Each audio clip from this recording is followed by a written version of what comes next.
Hi, I'm Brian Charles from Charles Double Reeds, and in this video I'm going to talk about how to choose an oboe for yourself or for your child if you're choosing an oboe for the first time. It's a complex subject, there's a lot to talk about, and I don't think I can get to everything here.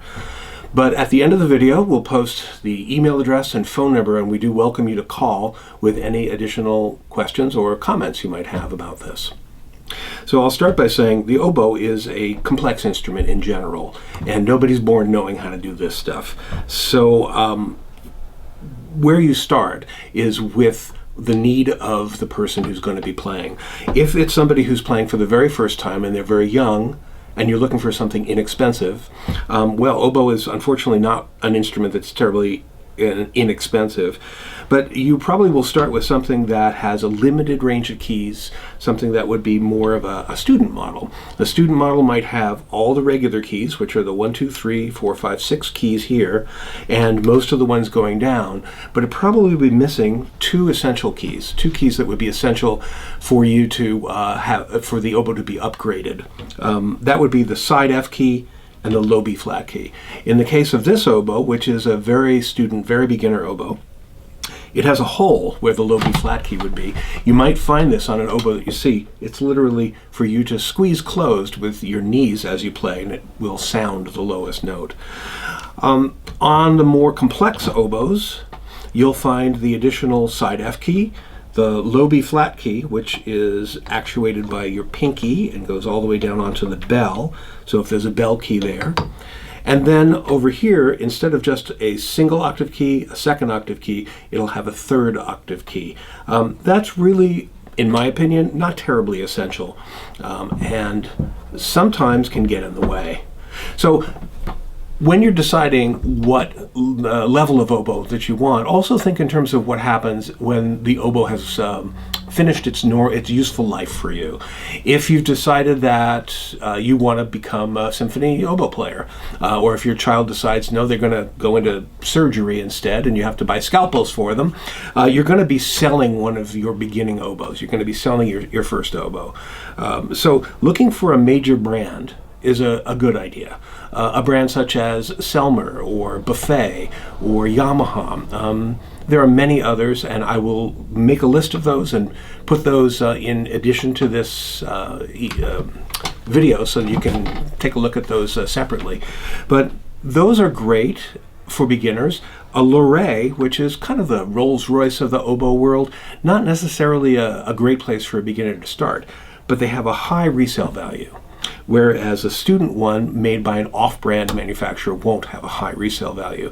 When it comes time to sell the instrument, that is an important thing to have been thinking about in advance. So in addition to the instrument's worth, you also want to be aware of its condition. And conditions can vary widely on used instruments.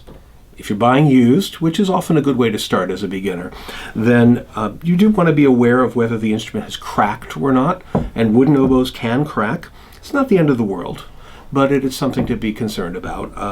Generally, cracks don't actually affect the way the oboe will play, but they are aesthetically not very appealing, and if left, can destroy an oboe eventually. Plastic oboes make it possible for you to avoid this situation entirely. Wooden oboes generally sound a lot better and are usually the choice of most players eventually.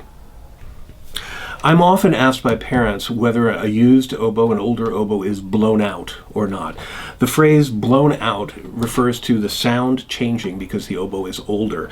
If you think about it, we are putting warm moisture through what potentially could be a cold, tiny little bore size right through the middle of the instrument, and that eventually is going to cause some changes in that instrument. It's hard to say whether an instrument is blown out or not. It's all a matter of whether it sounds good to you. There is a lot of information on the internet, and some of it is very valuable and some of it is questionable. When you're finding answers to your questions by searching through Google, just be aware that some people's opinions are very strong but may not actually be helpful to you. So getting a second opinion is always a great idea. Oboes are complex beasts and they require upkeep year to year, and if you're buying a used one, and it's in really good condition, it's been kept up well, you might expect that every year you would want to have it brought to an oboe technician and have it cleaned, oiled. In some cases, it could be 2-3 years in between.